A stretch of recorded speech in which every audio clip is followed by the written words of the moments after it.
NEET UG 2026 paper leak મામલે સીબીઆઈએ મોટી કાર્યવાહી કરતા રાજસ્થાન પોલીસના સ્પેશિયલ ઓપરેશન્સ ગ્રુપ પાસેથી તપાસ સંભાળ્યાના માત્ર 24 કલાકમાં જ 5 શખ્સોની ધરપકડ કરી, જેમાં જયપુરના જમવા રામગઢના એક જ પરિવારના 3 સભ્યો દિનેશ બીવાલ, તેનો ભાઈ માંગીલાલ અને માંગીલાલનો પુત્ર વિકાસ સામેલ છે. આ ઉપરાંત ગુરુગ્રામથી યશ યાદવ અને નાસિકથી શુભમ ખૈરાનારની પણ ધરપકડ કરવામાં આવી છે. તપાસમાં સામે આવ્યું છે કે આરોપી વિકાસે ગયા વર્ષે પણ નીટની પરીક્ષા આપી હતી, પરંતુ તે નાપાસ થયો હતો. આ વર્ષે પણ તેની પાસ થવાની શક્યતા ઓછી હોવાથી પેપર લીકનો સહારો લેવામાં આવ્યો હોવાની શંકા છે.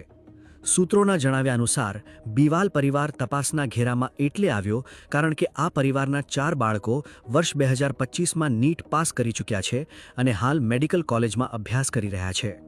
શંકા છે કે દિનેશે 26 થી 27 એપ્રિલ વચ્ચે યશ યાદવ પાસેથી પ્રશ્નપત્ર મેળવ્યું હતું અને 29 એપ્રિલે સીકર જઈને પોતાના પુત્રને આપ્યું હતું. એટલું જ નહીં, આ પેપર અન્ય 10 લોકો સાથે પણ શેર કરવામાં આવ્યું હોવાનું જણાય છે. આખા કૌભાંડનો પર્દાફાશ સીકરની એક કોચિંગ સંસ્થાના ફેકલ્ટી મેમ્બરના કારણે થયો હતો.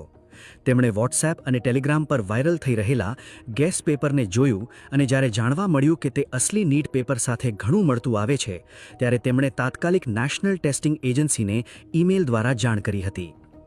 એસઓજીએ 8 મેના રોજ તપાસ શરૂ કરી અને રાકેશ મંડાવરિયાને કસ્ટડીમાં લીધો હતો. આ મામલે રાજ્ય સરકારની ભૂમિકા પર પણ ગંભીર સવાલો ઉઠી રહ્યા છે. એસઓજીને 8 થી 10 મે વચ્ચે જ વાયરલ પેપર અને અસલી પેપર વચ્ચે સમાનતા હોવાના પુરાવા મળી ગયા હતા, તેમ છતાં સરકારે કોઈ ત્વરિત એલર્ટ જાહેર નહોતું કર્યું કે ન તો કોઈ